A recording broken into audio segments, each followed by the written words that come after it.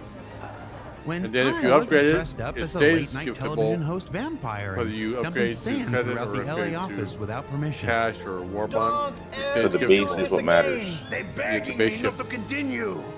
We will Thanks for show them. explaining that, Brie. I did not know that. Disco does not know how to listen. Yes, it was a different time.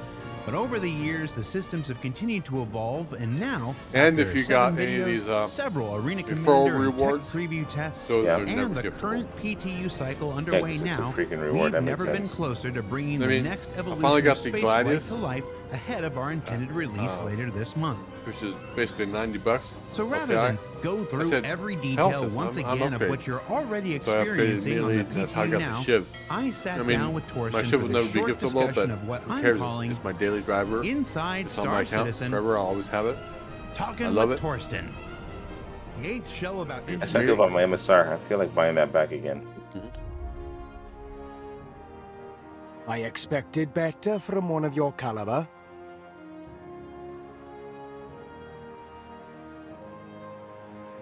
Dude, I don't know why I brought 3 mules. Why do I even have mules in my account?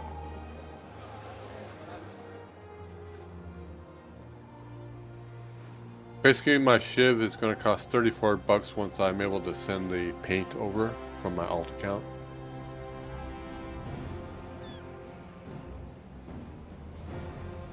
$25 without the paint. For your Shiv? Yep. How'd you do that one? The referral Gladius is worth $90. So it's basically a $90 discount right off the top. We'll I was on the old. You got the referral Gladius? Yeah, it's 10 referrals to get the Gladius. It's the old ladder. Oh, the old ladder, not the new one, because the new one's meant much more. Yeah, the new ladder really isn't that great.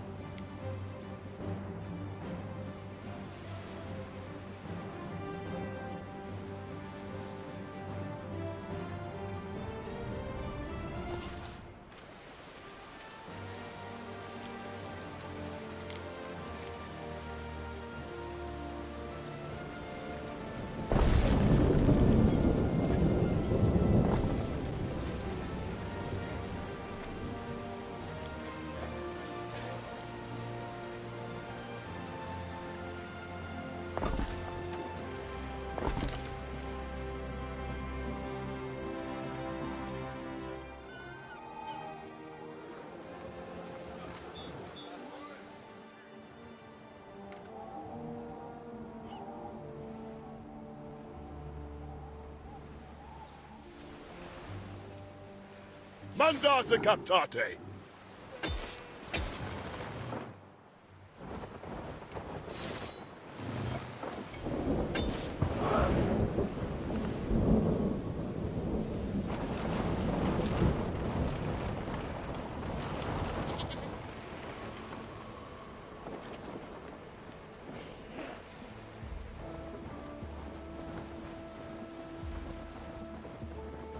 What is this Wicklow fortune?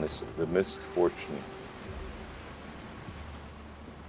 What could you possibly require? You have a Wicklow fortune? I got one. I don't remember getting that. Festina Lente. Probably when I was buying all these ships and like there was server lag. Wicklow fortune. Karate was aditeur. Did it turn in? Oh, maybe I did the wrong turn in.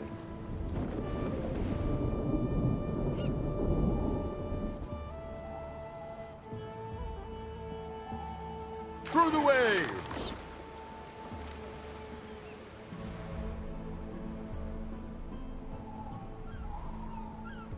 Waiting for your decree.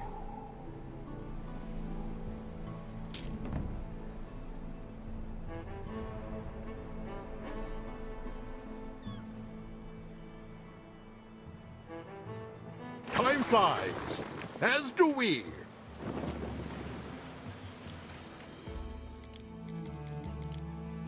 Worthy spoils.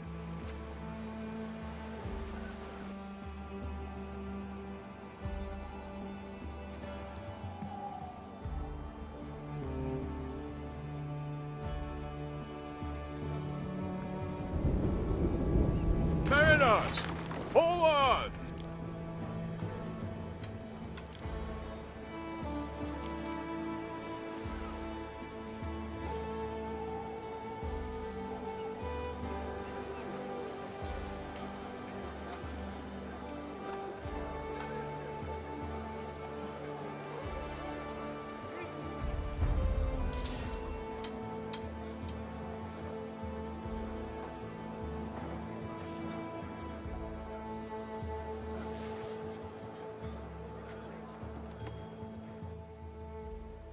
Saf, how's your daughter doing with her school class?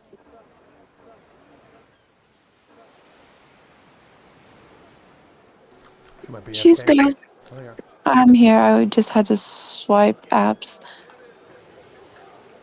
She's good. She said she's much more confident in her trigonometry now. Thank you.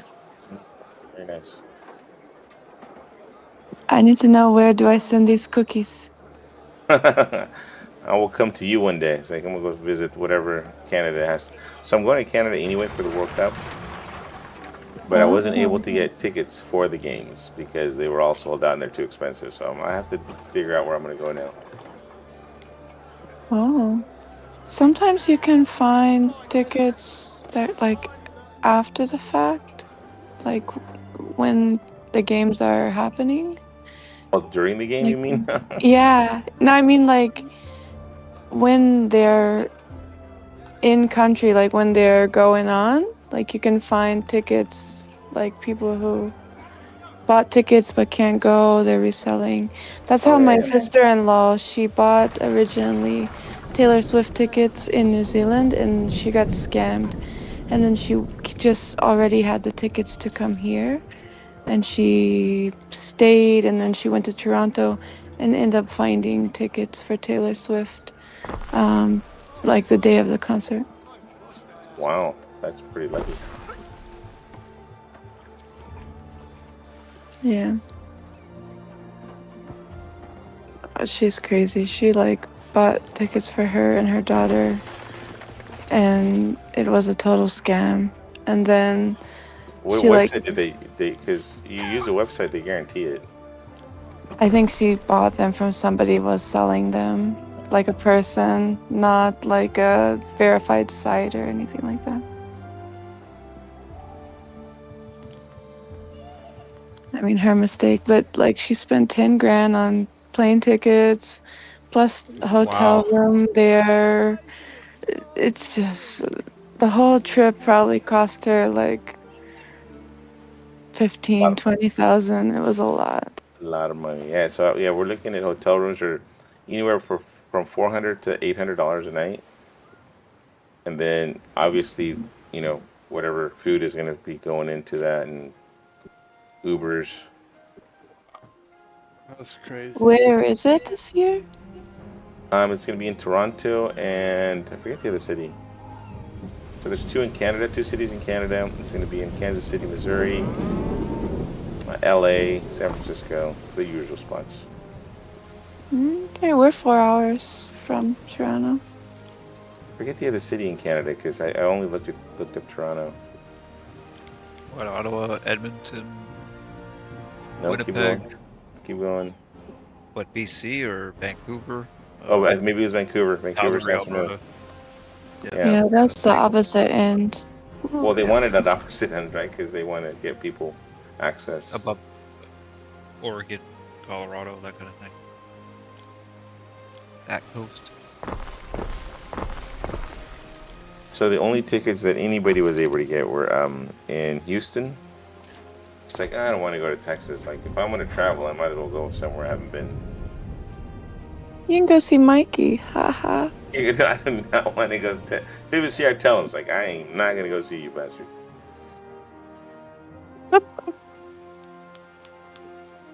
All right, now to take stuff off your guns, guys. Take all the scopes and attachments See me, off your Chief. guns. Don't go telling me tales. I gotta make buttercream for these cupcakes tomorrow. My son, his birthday's on the 24th, but we're doing an impromptu little party with his playgroup since they're gonna be on break. Oh, that takes time. Yeah, I'm gonna use my fancy KitchenAid stand mixer, so it won't be that bad. Yeah, he'll be 2. Yeah. Oh, yeah, yeah. We got a KitchenAid too. Kind of thing. I made chocolate and zucchini cupcakes. Chocolate? What are you trying to do? Make him eat healthy? Oh yeah, this kid didn't even have any kind of buttercream or icing on his first birthday cake. It was whipped cream, like homemade whipped cream.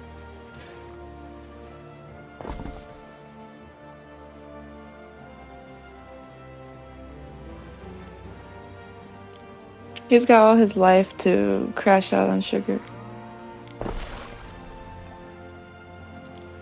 Yeah, it's really bad.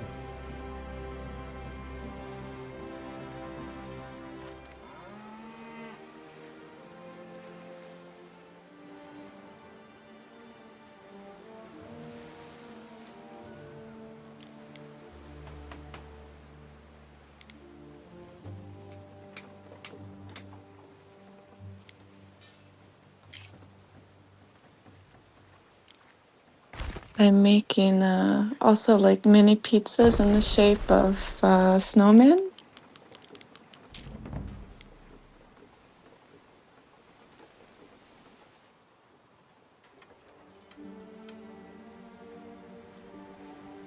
Just what healthy stuff are you putting in it though? The pizza is just pizza. I made the dough from scratch. Like I rose it with the yeast and everything. Oh my god! Don't tell me you have your own You know yeast. what I looked into, and you might be nerdy enough to care, is that it turns out, not surprisingly, we have all this GMO wheat, and it's just very difficult for most people to actually process. So you can find that a lot of the reasons that you have this massive variances in quality of bread is just to do with the fact that they're using a cheap, high-yield wheat. So that it's very, very heavy on production, but it's very, very poor in terms of digestibility and nutrition. So there's a lot more of it, but it's worse for you in every way.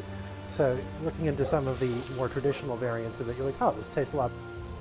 There's wheat that you historically have built up a lot more, I would say, tolerance for digestion, because the new stuff is it's been recently concocted, and people have real difficulty in digesting it. So it's something you might want to look into. You pay a little bit more, and you'll get a higher quality wheat for flour, and it will make everything else much better because you don't want to use the garbage. It's like, and you see, there's like different grades of corn. Like there's like feed grade corn, which is just terrible, right? So you don't want to be giving people really low quality wheat. It's high yield, but it's just not good. Did not know that either. There you go. So that's one for making your own bread. But it's making your own bread, but just make sure you get the higher quality wheat, because it turns out they absolutely have done a poor job with it. Yeah, we're about to get into sourdough and such, feeding our own starter and all that. Right. It's just basically everyone used to do this, so now it's just getting back to it.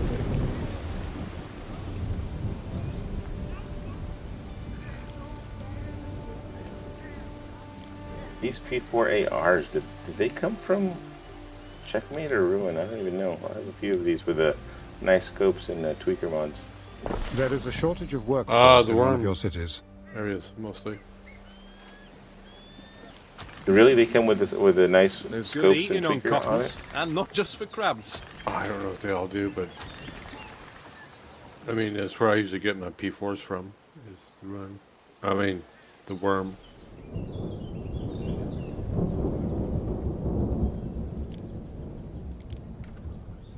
You get mostly P8s in Ruin. Look, let me show you this, because this is what I have a few of these on the stream.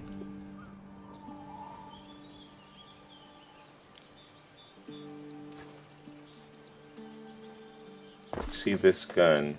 It's called P4AR, but it has this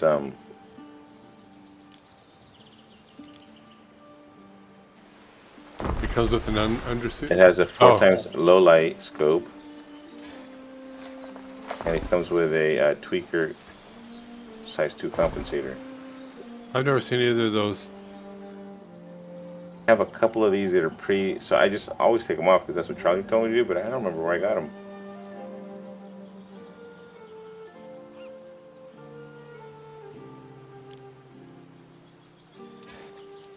See, like this one has a 1-time low light. Does Does low light make it easier to see people in the dark? Yeah, for the worms, you need a low light, like for sure. No, I mean like for even CZs and stuff where it's just dark. CZs is normally not a whole lot of low light, but it's nicer for the Nyx facilities because you have that fire in the middle when you first go in. So the low light helps you to see that. Yeah, I've only got like 8 and 16 times scopes. I haven't seen any of the cool low light or stuff like that. Well, if you get one of these guns and you take off the mods, you'll keep the mods, plus the new gun that you get will have the mods on it again. So you keep doubling up on mods.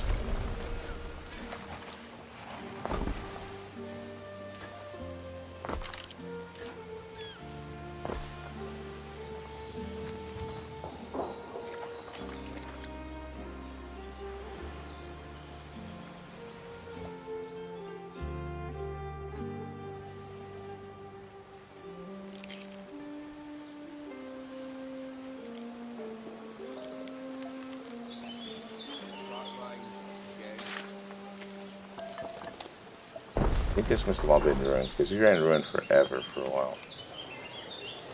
We also did ASD facilities Fire for a while. has started in your city. There. Yeah, you're right about that. We did it a lot for a while, didn't we? Oh look, I forgot I had this kind of scorched. What the heck?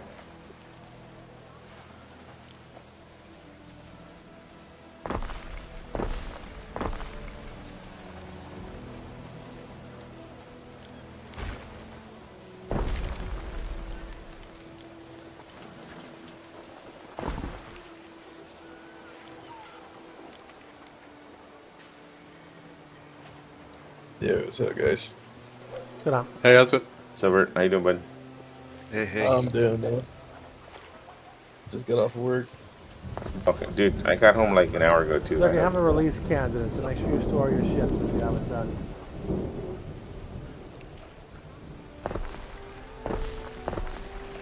I'm going to FK for a minute. Wait, they what? Release candidate, which means the patch is coming.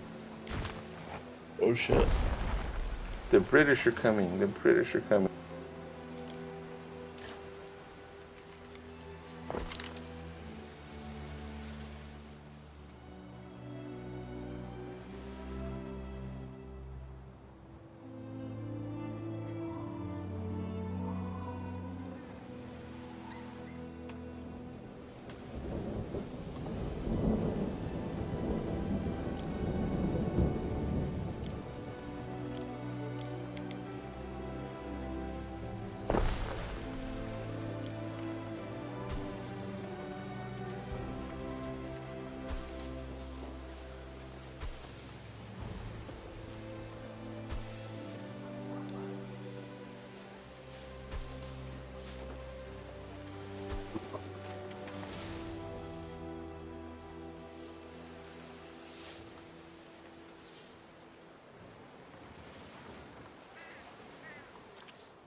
Watcha.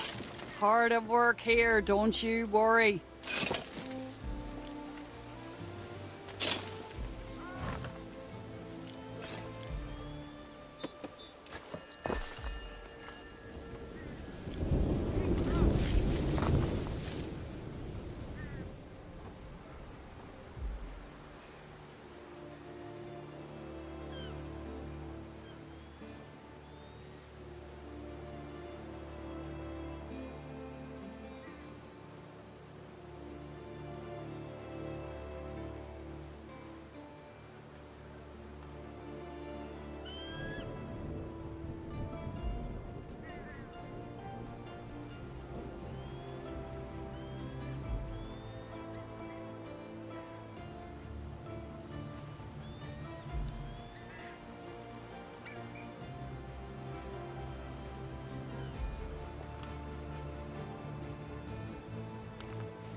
Your people are ailing.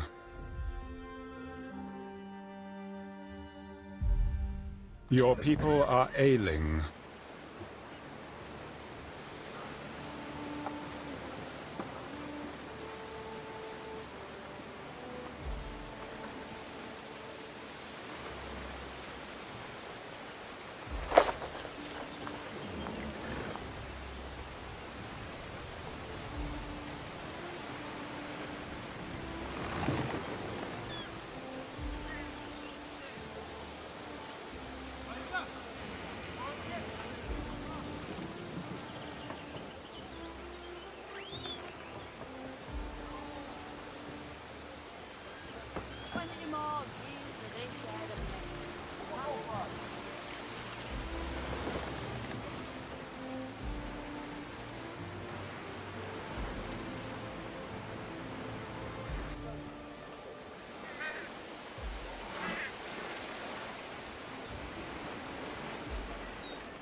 Your people are ailing.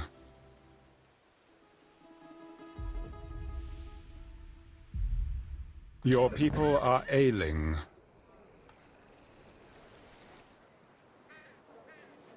A fire has started in your city.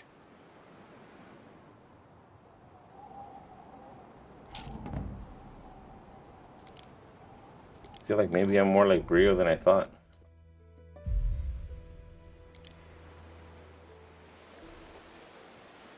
What happened? All this loot that I have. These are just guns. Neptune's finest! Ready! I know. Wish you can organize it better. Oh, dude. Someday they'll give us a sorting system. Yeah. How many pages? I kind of like 7 or 10 of mine. One very good reason for Random better gun terms sites. between us. Oh, yeah, way more. Yeah, you way more. I'm just taking off the fancy stuff because these low light. Yeah. I lose these all the time. Yeah.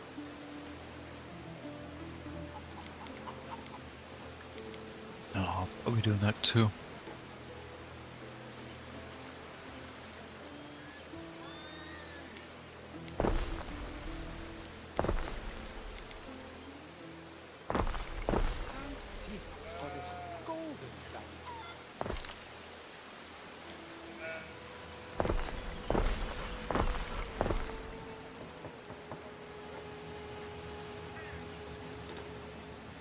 Next fish is the salt of the sea. What happens in Taverna stays in Taverna. A valiant stab.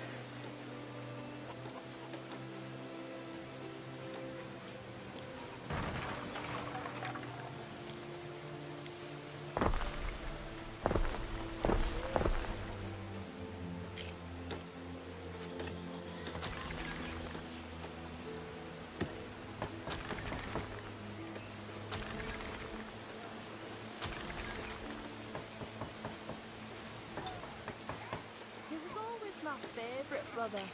He'd take me to the races and play bets for me.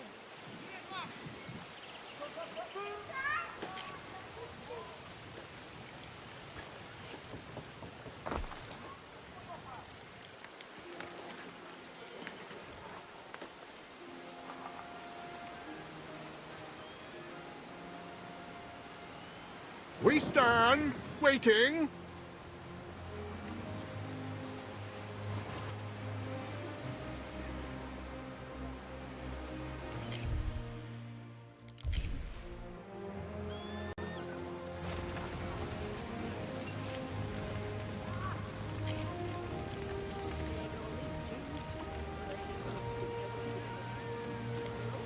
You have done well by my manifold subjects. Your subjects, if you insist. Some governors are more amenable, you see.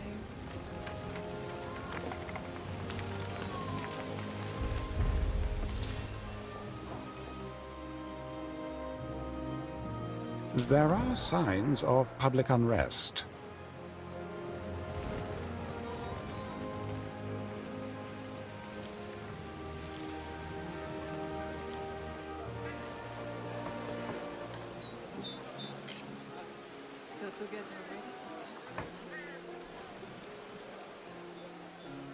Highest standard on the battlefield?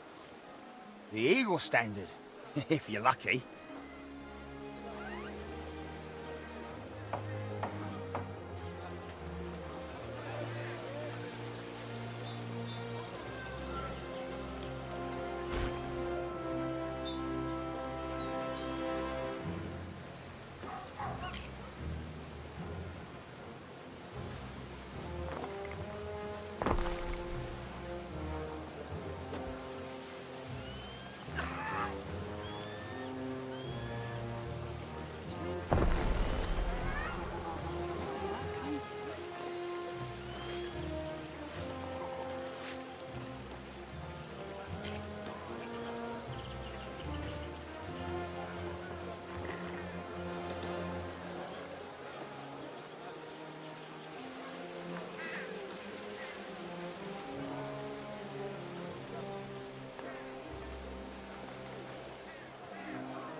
Oh damn, I have a ton of railguns.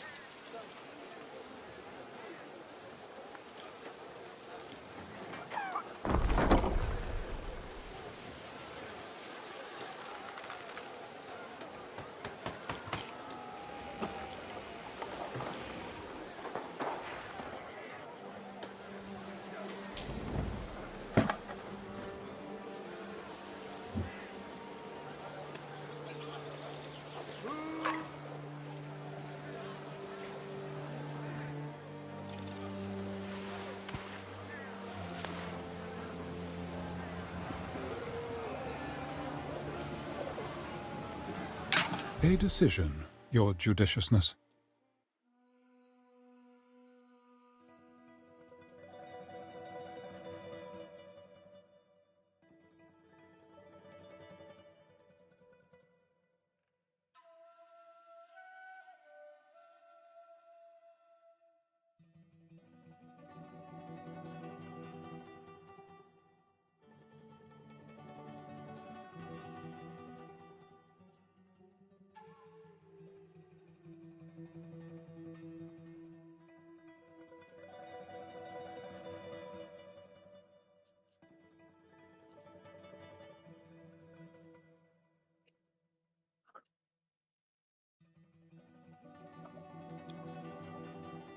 Very good, Are.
We've some new old men with some new old stories in that Grammaticus. It's a change.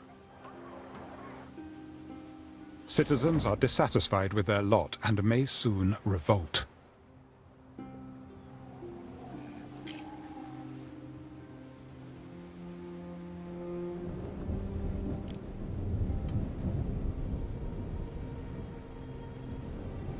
Salway, Praetor.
There is a shortage of workforce in one of your cities.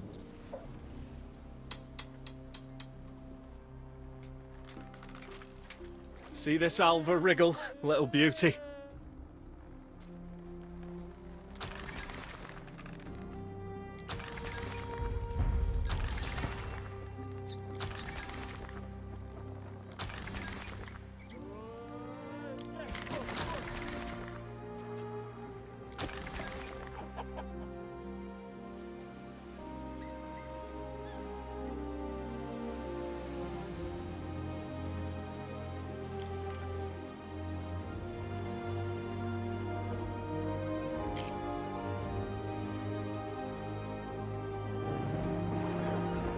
Neptune's finest! Ready!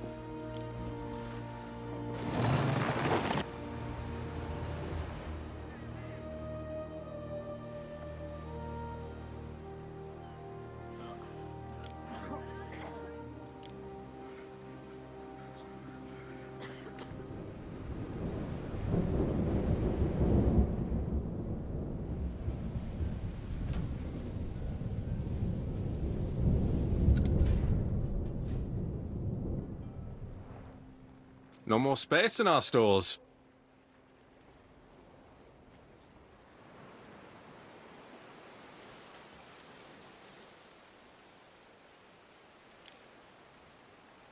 Oh, what are you guys up to? What was that, Ark? You cut out halfway. What are you guys up to? We're just upgrading inventory. We're literally preparing for the patch. Got a lot of ships here to do. Yeah. Same here. Almost I got done the components. Got guns to do next.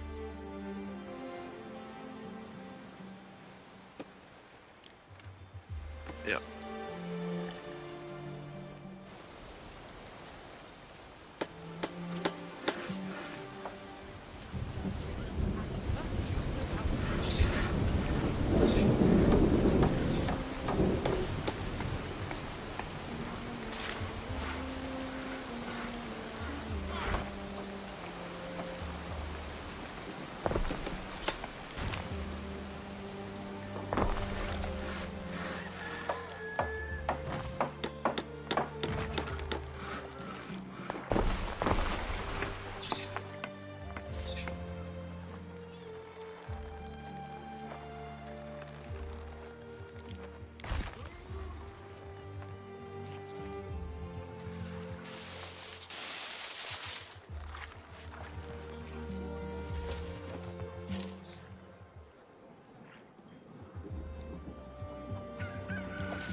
You'll be wanting a warehouse.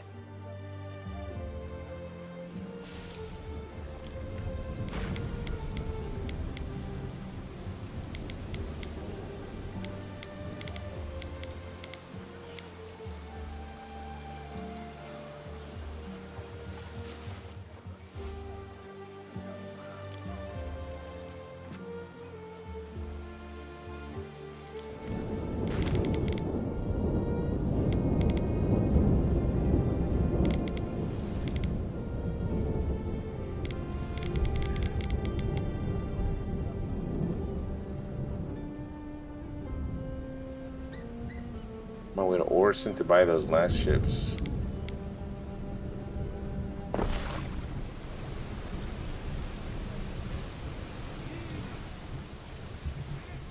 Sounds good. Make sure you click once. Dude, I got like 3 of some ships. It's kind of crazy.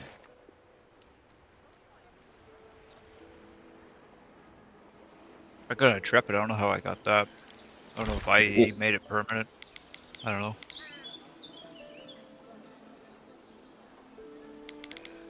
IAE? Intergalactic Aerospace Expo? Yep. It's a cool ship.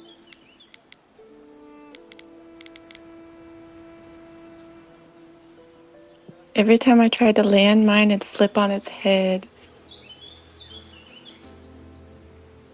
What ship? Oh, the Intrepid? Yes.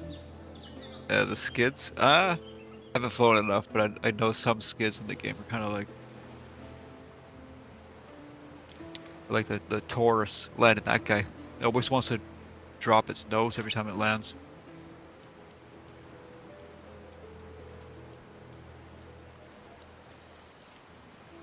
Like went to auto land. Okay, I thought I was landed. Power off. It's on its head. It's all fun.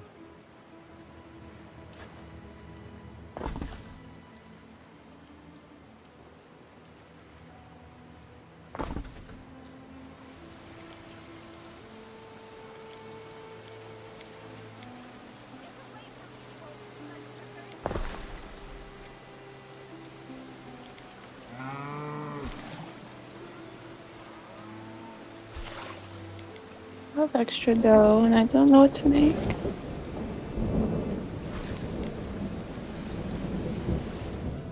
Those donut holes that you can buy sometimes. Deep fried dough. Oh, delicious.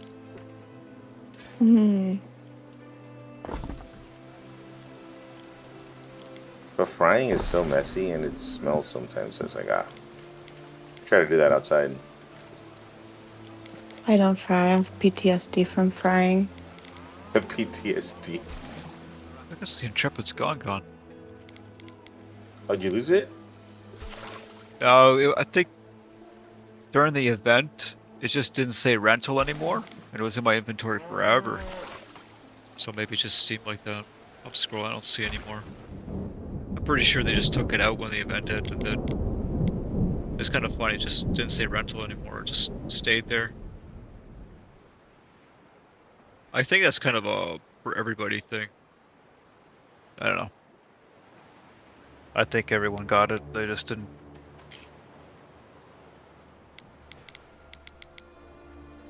Makes me want to buy one, I guess. Yeah. Yeah. Is it the same vehicle every year, or do they switch out the vehicle to cruise around in free? Well, they have a bunch of free fly stuff during IAE. Like, does the which have to go for rent everybody? it. Oh yeah, like they gave a Intrepid for everybody, regardless. But I wonder if it's a different vehicle next year. It let me test the Pisces too, so I think it was like a different vehicle every so often. Oh yeah, like every day I know you draw it, and if you didn't draw it, you got another day to draw them.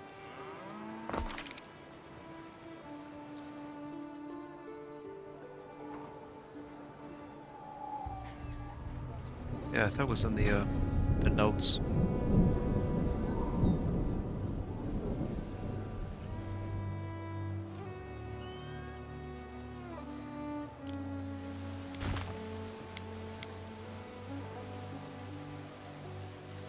That's my first one, so maybe next year will be more of the same, I think.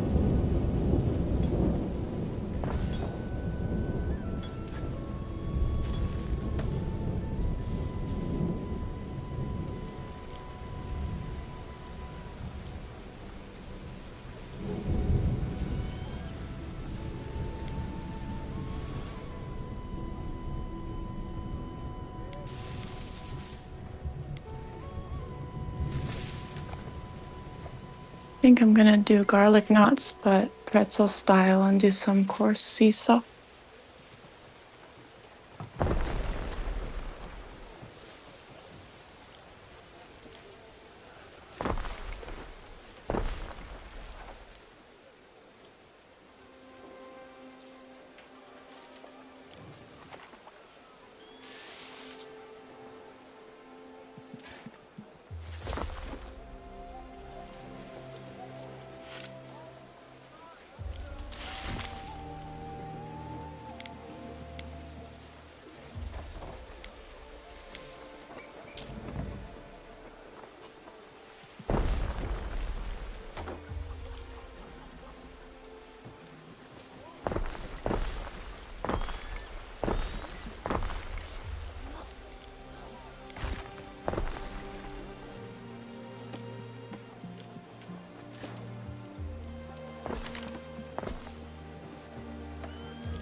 I'm gonna buy the carrot also.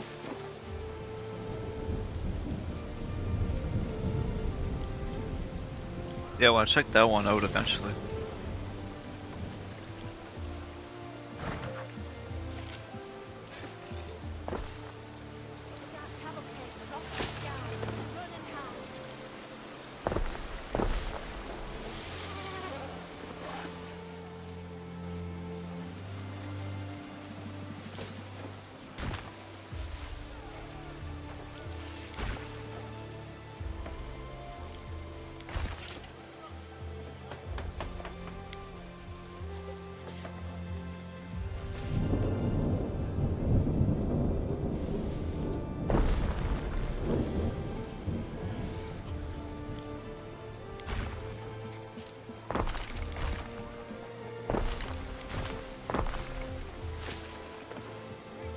Why am I not able to scan stuff?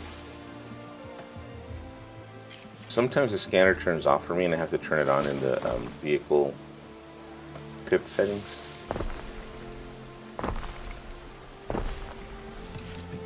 For me, it's just a bug. It only happens once in a while. I gotta turn it back on. Where do you do that? In the You know how you put shields on and life support?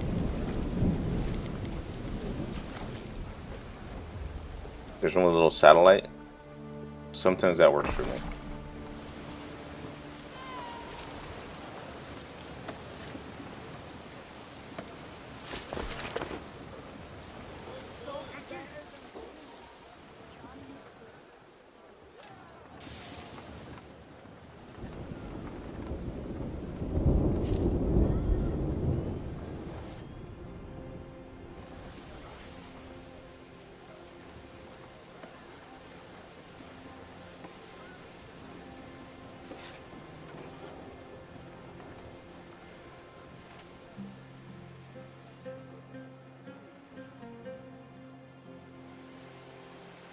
Maybe I'm just not seeing the button that I need to hit. Are you able to stream? Let me see.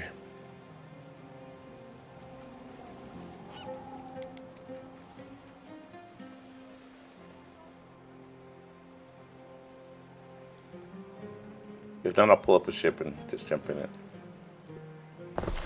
Show you my screen. So how do I stream again? I forgot. Bottom left on Discord should say share your screen.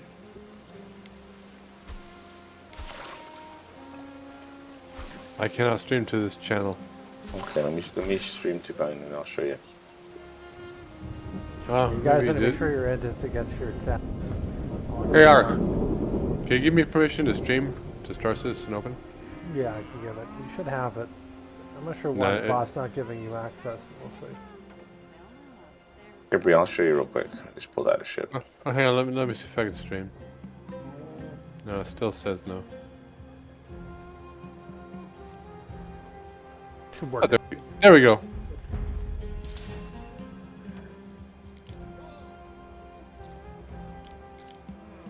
So you can see. Okay, I'm watching. So, go down on the left side where you see where you have your shield marker, your weapons and engines. Yeah, scroll to the, move that bar to the right. No, not that. There's a bar right there, that bar. And satellite, you see the little satellite symbol? So turn it off and on again. Turn it on again. Did? No, I think you can scan. Let me try. I see your scan symbol came on.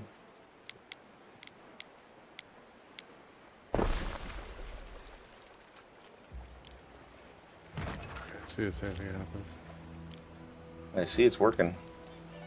But nothing's coming up on my display. The right side ready to scan shows nothing. Move the screen. Maybe sometimes moving that right screen sometimes works. No, click the left and right arrows on that. Oh, it's not even giving you a target.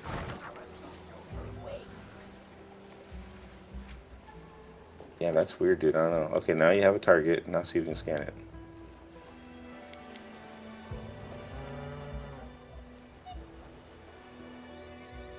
So I'm clicking my mouse, but it's not scanning. The game just hates you, There it dude. goes. It wants to say, let me see if I can make Brio cry today. Yeah, there you go. Ready to scan. See, I don't know.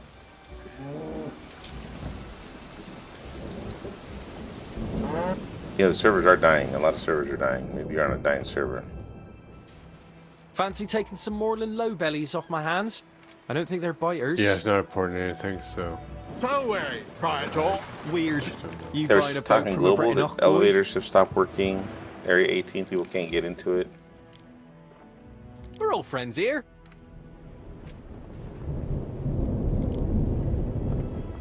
Yeah, nothing's come up when I scan.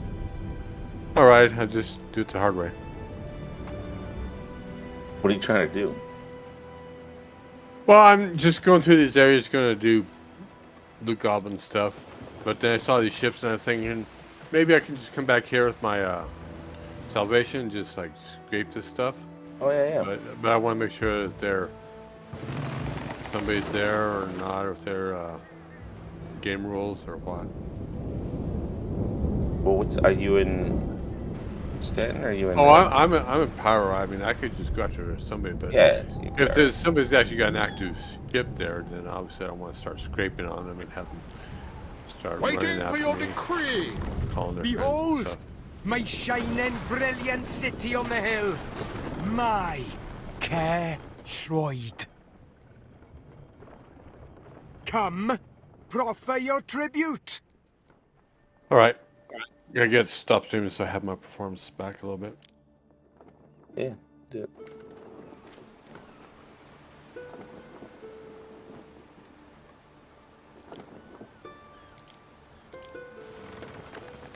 Okay. What could you possibly require?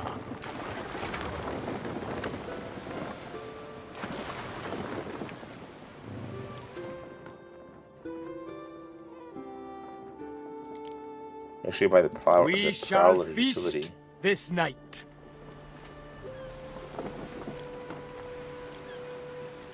I also bought a couple meteors. Neptune's finest! Ready!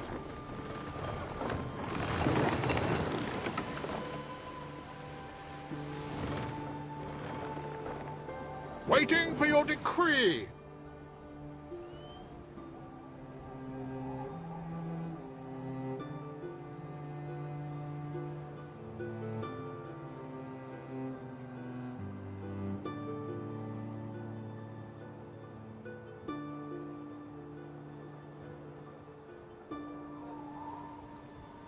Through the waves!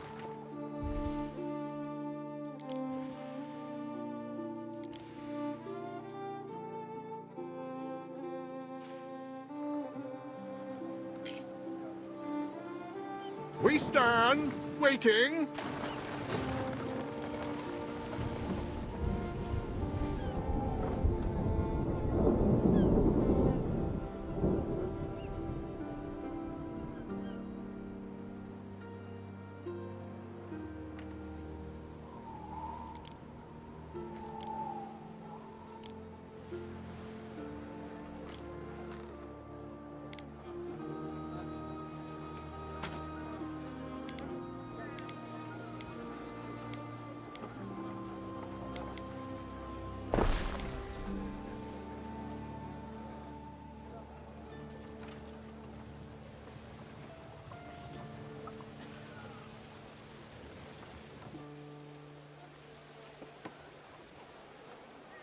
Prefer a reed shoe to a sandal.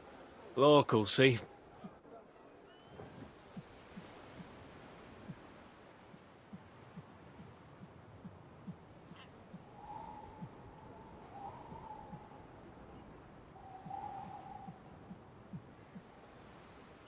Can't fit nail nor needle in here.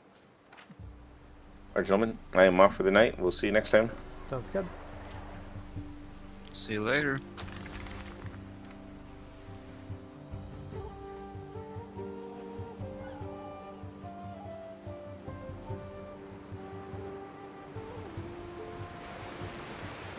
Damp sails and wet hens.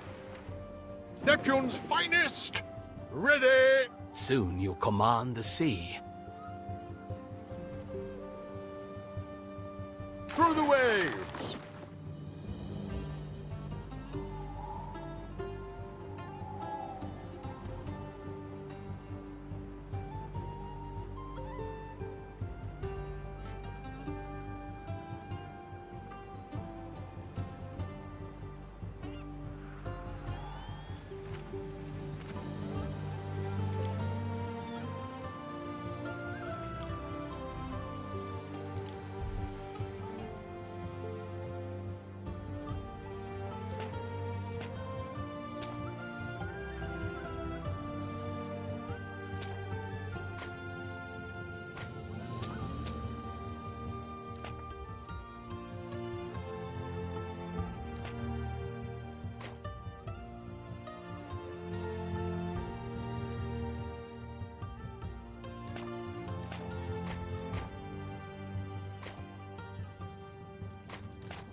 There is a shortage of workforce in one of your cities.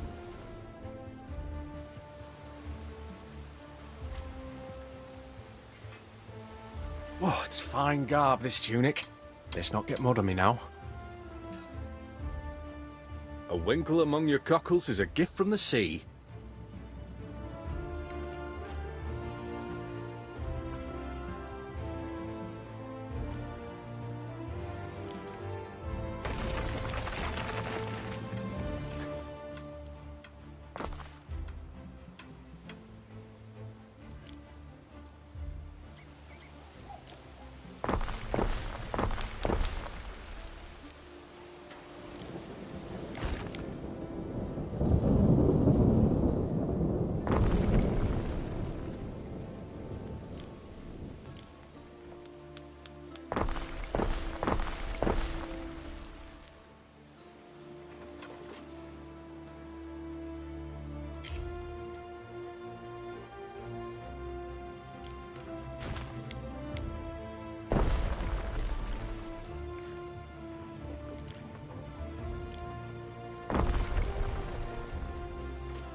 There's worse than an evening at the hearth, listening to some old mumbo-jumbo.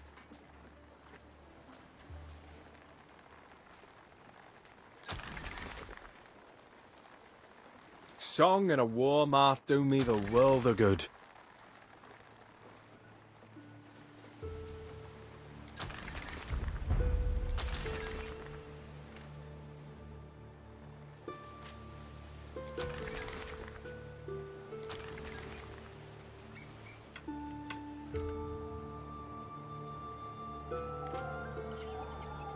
Done.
What could you possibly require?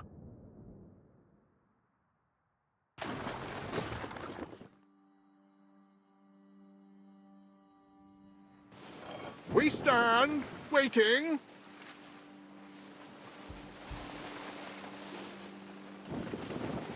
What could you possibly require?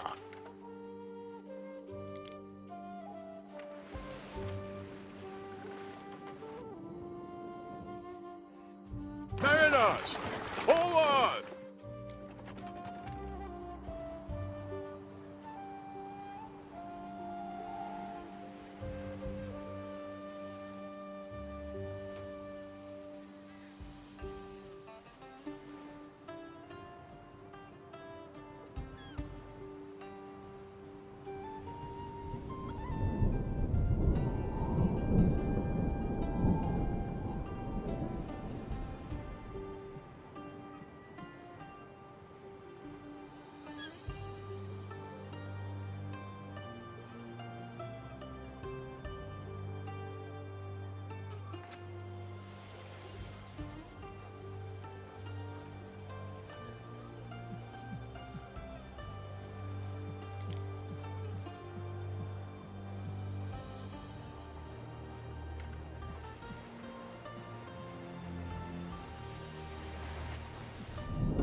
The masonry has ears. The names of loitering perverts always echo back to me. Neptune's finest! Ready!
Waiting for your decree. Keep that up and I'll begin to rate you.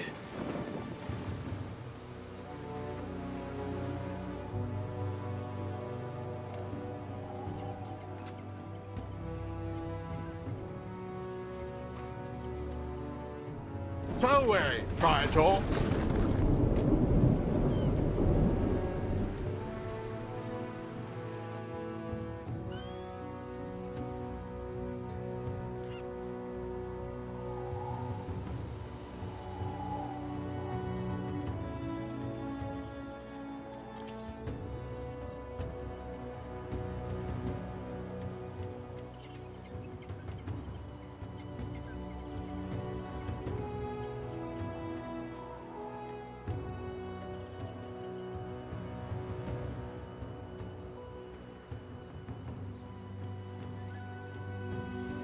Waiting for your decree.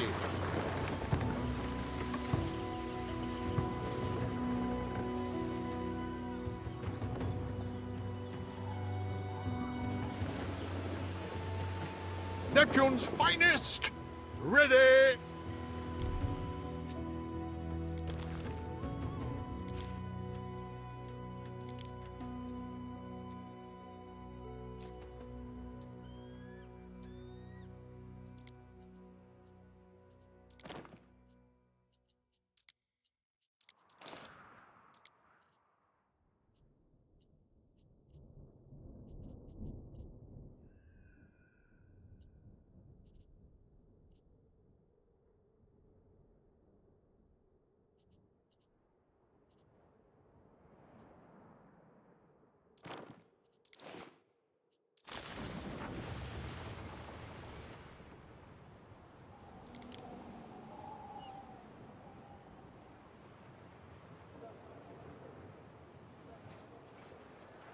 We advance.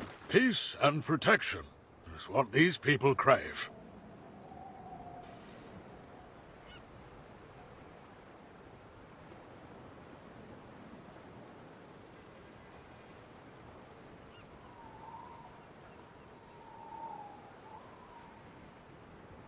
We stand, waiting.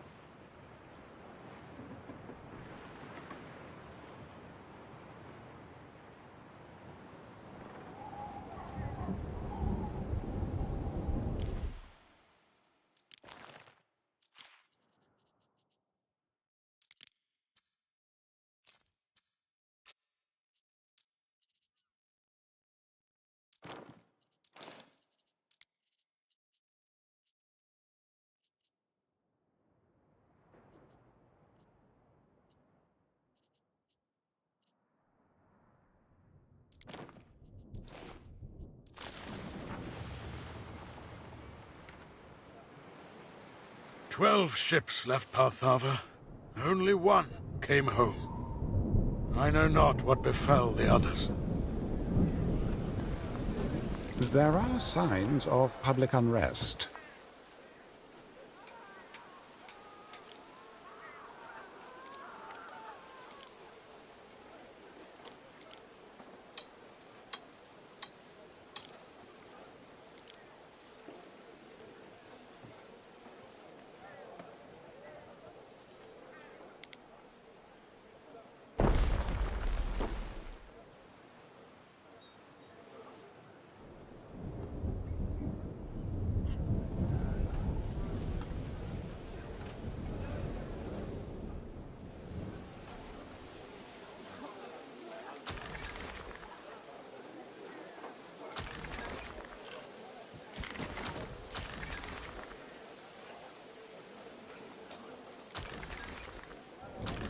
Don't be going to market for a friendly horse.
That cheese is just spoiling for a race.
Frivolous and irresponsible.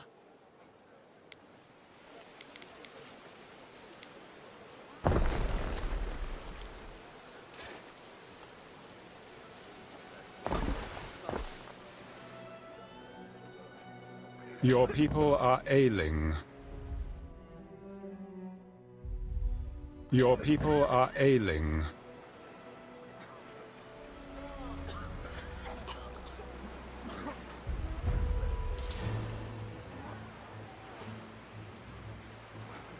The plague has broken out in your city.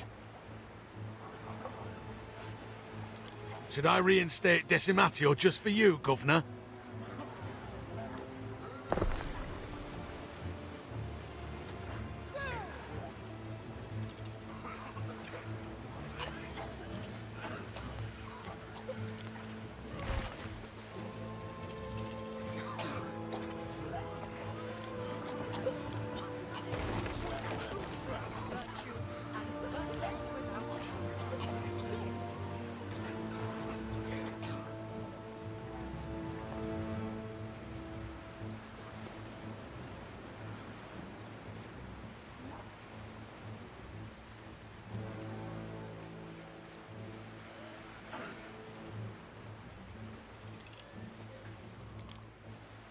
A fire has started in your city.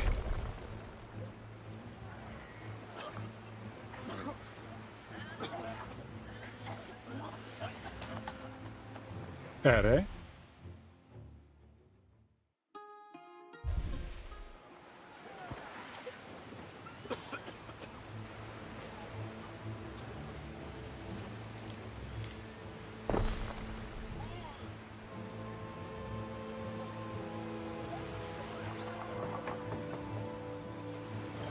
Selway, Praetor.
tree.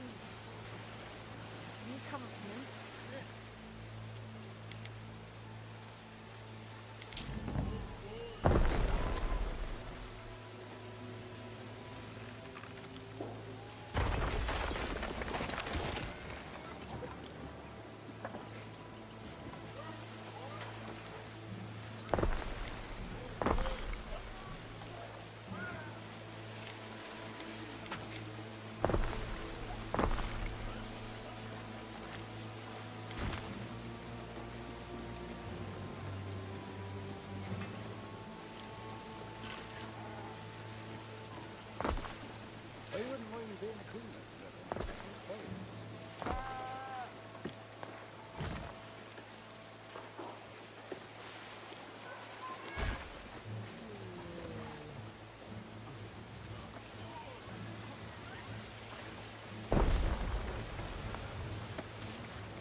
My citizens have the plague, unfortunately.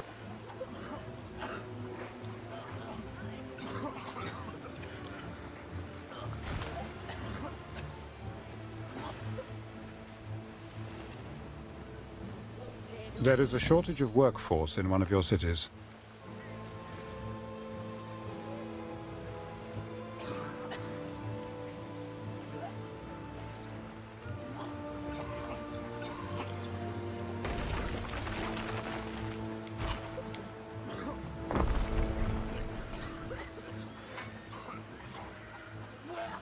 Citizens have the plague? Yeah, I'm trying that demo game. Oh, yeah. We have low public order in this district of the city. I'm just testing. It seems to be playing pretty well even on max settings, so I'm pretty happy with it. But this neighborhood's had a rough time. I bet.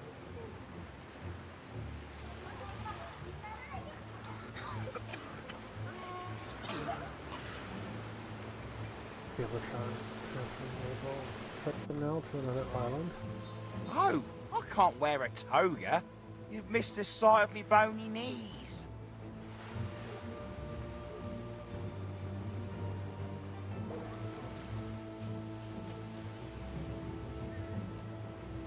Hey, Ark, I checked out my flour and it's non-GMO. So GMO doesn't necessarily mean that it isn't one of these other variants that they're using, so I'll have to look into it. I'll give you a rundown 1 second, because we have the power of the artificial intelligence. Sure. I love the knowledge.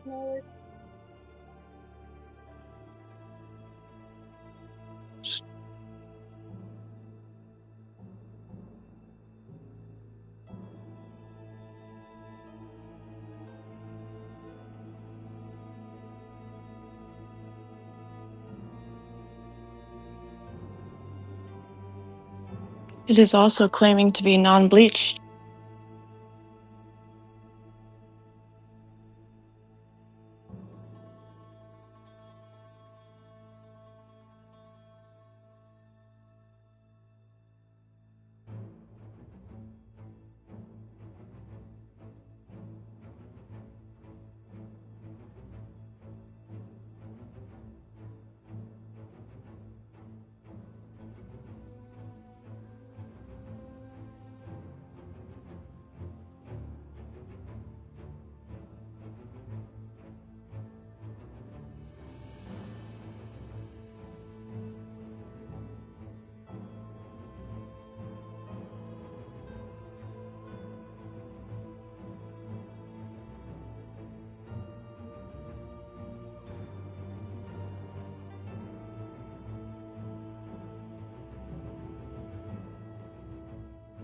Now let's ask, and we will get this taken care of.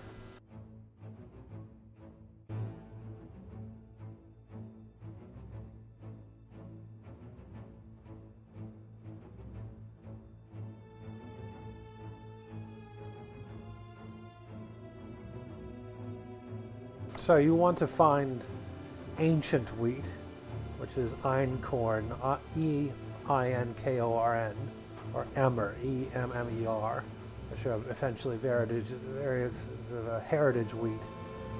You can get others, which are like red, fife, spelt. They do have higher protein. They're more nutritious in terms of micronutrients, zinc, iron, antioxidants, etc. And they have a completely different gluten profile that some people find much easier to digest. So obviously, you know, we eat it. So what you would like to find are these. I'll just send you your report.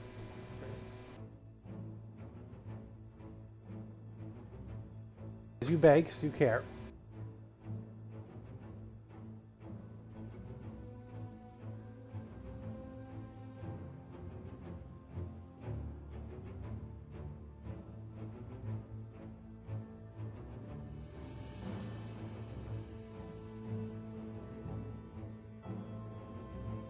Thank you.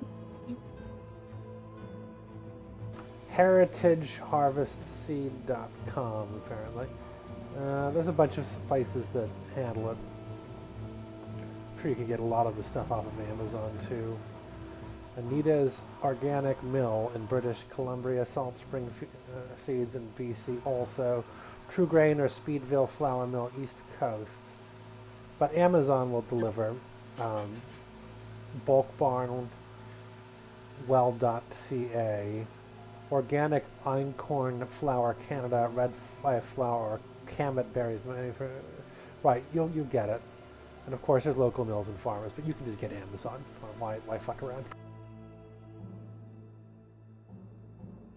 So it is grown in Canada because Canada, right? So you have Fieldstone, and basically, if you can find that in organic, a little bit more expensive. The heritage ones are extremely expensive. So there are baking considerations with them because some of the more these are apparently they do the blending with more modern or stronger flours to rise. But they're going to be richer and heavier and like more nutty. So great for bread, just awesome tasting bread.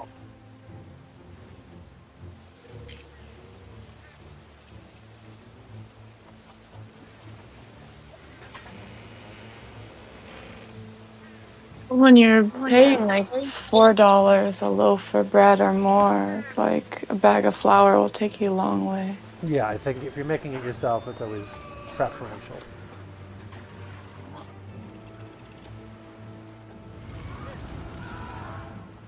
My last 20-kilo bag of flour lasted me like 6 months, and I was using it pretty heavily. Waiting for your decree. This donkey's too Maybe late not and- quite 6 months, maybe 4 months.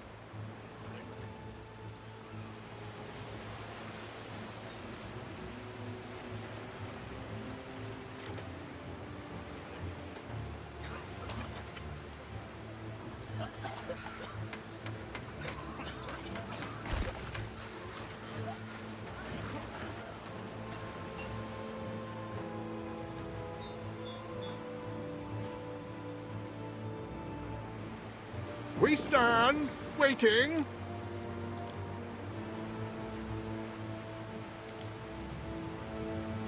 Waiting for your decree.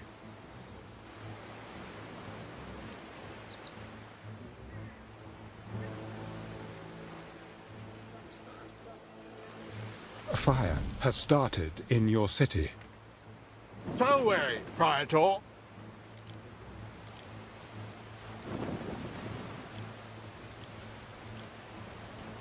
We stand, waiting.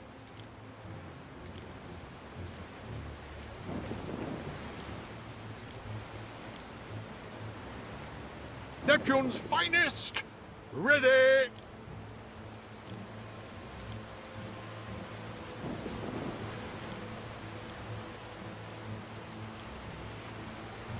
Salway, Praetor.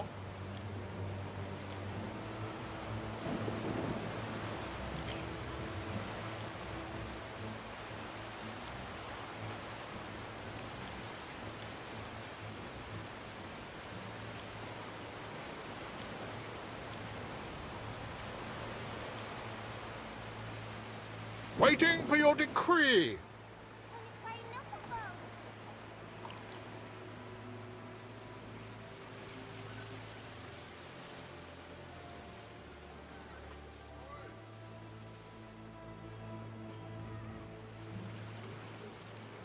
Salway, Praetor.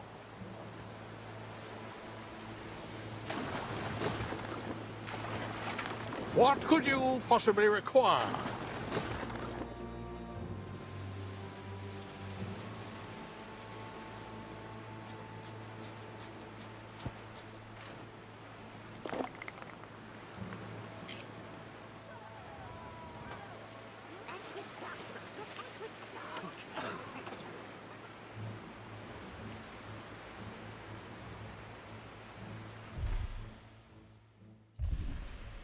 I await your instruction.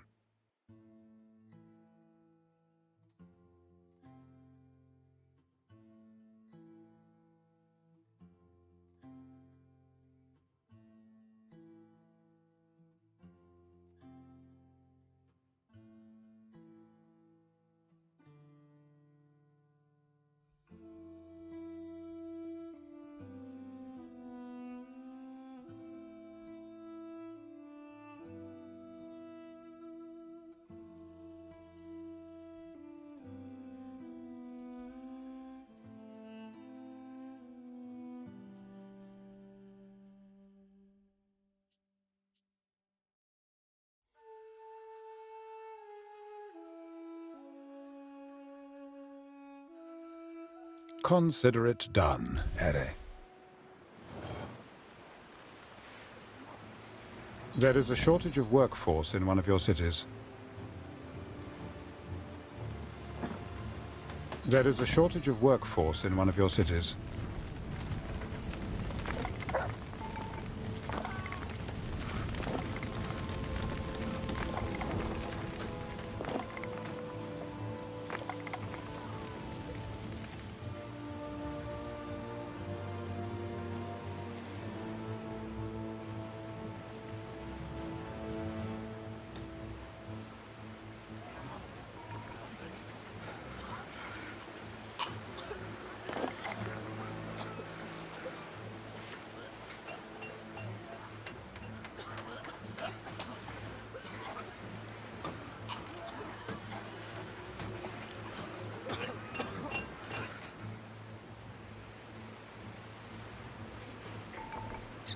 The plague came out of the university. Well, there you go.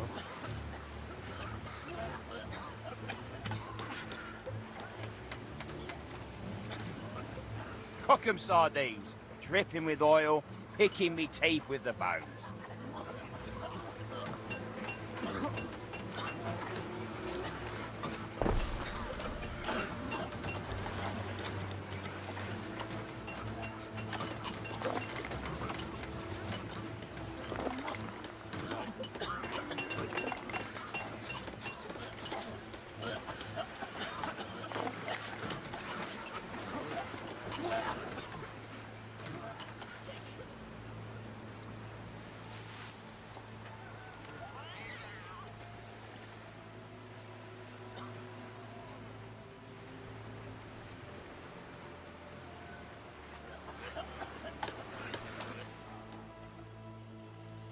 Cohorts at your command.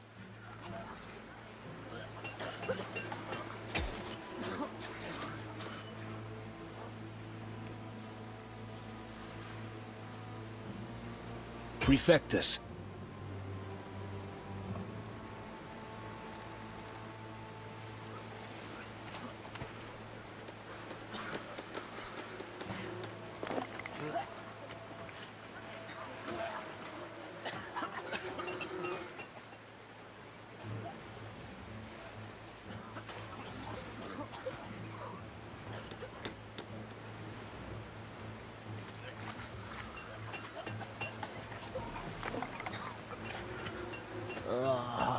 something, and not your leg.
Neptune's finest!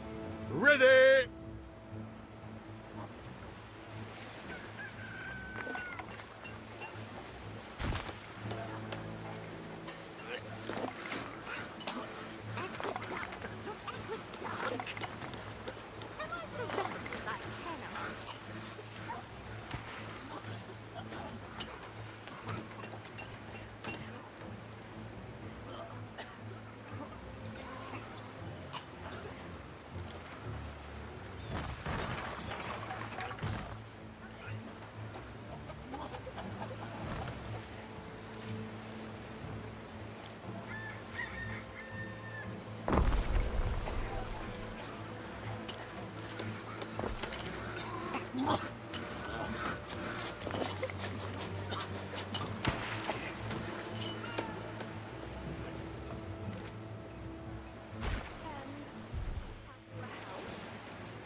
Done.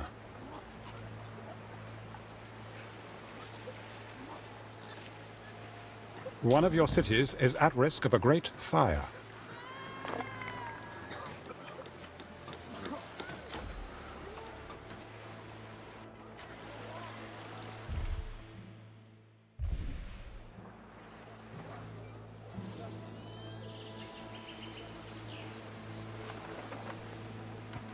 Future citizens unite. The latrine is calling. Can you cover for me?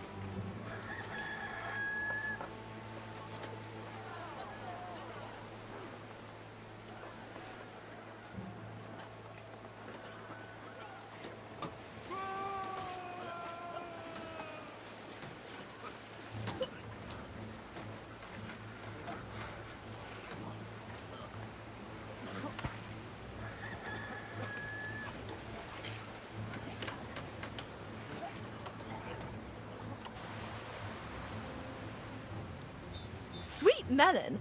I haven't slept for days.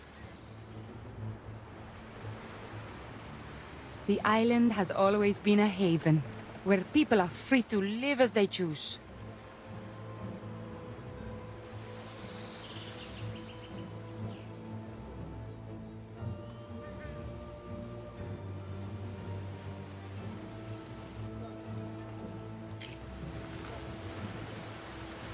We stand, waiting.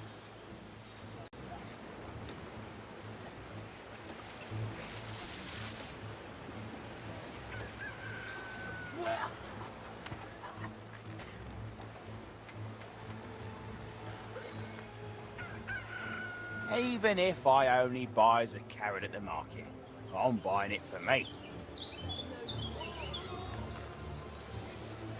These brooches really are quite nice, provided they're worn in a civilized way.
Fire has started in your city.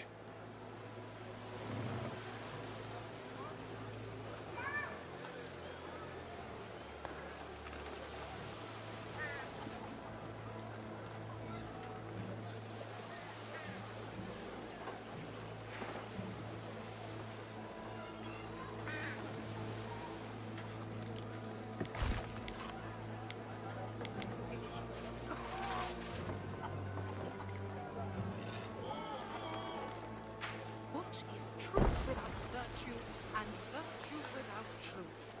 Yes, Lucius.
Accept my sacrifice.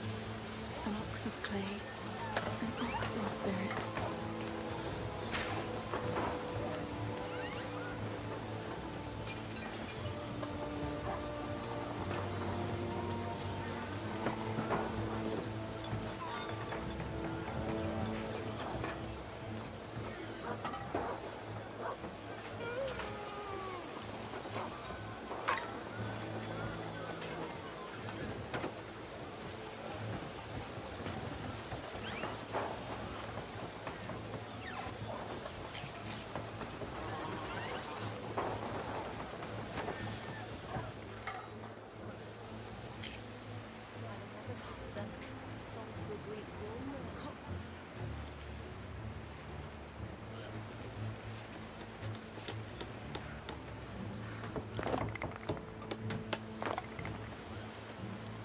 We seem to have the plague under control. What could you possibly require? Sorry, say again. Plague is under control, so we can get back to business. Oh yeah. I haven't put like a city builder game like this in forever.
Cohorts at your command.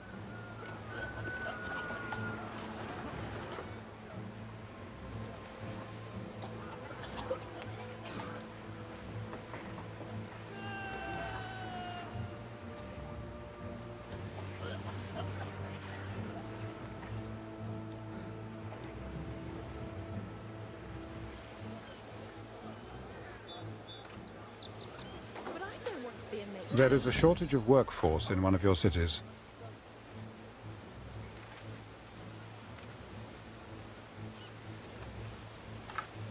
I'll be right back.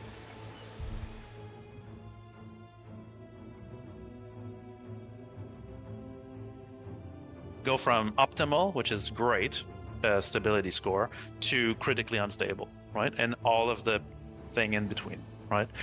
And this is based on, you know, all the stats that we get, and we kind of auto-calculate it. Now, we still have Jeffrey Pease, our internal alchemist, always, you know, playing around with these numbers or adjusting the score, telling us how bad we're doing it. But it is actually pretty accurate in terms of like what the perceived stability will be from a player's perspective. And so if I compare, what was September 11th last year? Was it like 323 or maybe 4 at that point, right? 323 or 4, I forget which one. I would say like the stability score for 323X was probably in the kind of unstable range, right? Okay. That would be a normal range for the 3.2X, you know, this kind of thing, right? So the stability score, server score for 4.30, for example, is between optimal and excellent. And so that means the rate of server crashes and disconnections overall is really good. Now, this score is not just server crashes, right? It's also client crashes or client disconnection, right? So if everybody gets disconnected because one of our cloud routers dies, then the stability score of the build will be terrible, even though the servers are up and they're running real fine, right? So it kind of encompasses everything. We're trying to get one number for all of it. What was the stability score for a 318? That was critically unstable. Yeah, I mean, it's funny because actually the server, if you just took the server score for 318, it wasn't that bad, but it's everything before it. That's why it was so critical in the 318 areas. It's because it was really a massive backend, you know, problem at the time. So yeah, let's not talk about that. We're past that now. But the two things we don't talk about: that damn holiday live stream and Alpha 318. That's right. At least Alpha 318 had to happen. At least that had to happen in order to get everything that came after it. There was nothing about the holiday live stream that needed to happen. So, you don't want the makeup? Let's go back with the makeup. Okay. So yeah, so that's the stability score, right? So that's an interesting measure, and I mean that proves that we've kind of really improved the crash rate on game servers. So the servers that you get now, we need to do more on the stability score, because with static server meshing, even the stability score is sometimes skewed. We have run into area local crashes that would crash loop a server, right, nonstop. And so that really contributes badly to the overall score of the build, but that's because it's one area. So, you know, we're discussing how we can do more territory-based scoring as well. I could feel it too. So that we can get a better idea. People just So don't basically, know about it. what I'm saying is we can't get an actual just single Or number people's for PCs all are of just the not good stability enough. stuff. There's There's always some console, factors that, you know, we've had AMD drivers or NVIDIA drivers issues that affected stability scores in some builds, and so. Yeah. So how do we use that to determine whether a build Kind goes of a live? cop-out. Like, is there this? People don't know what they're missing. It's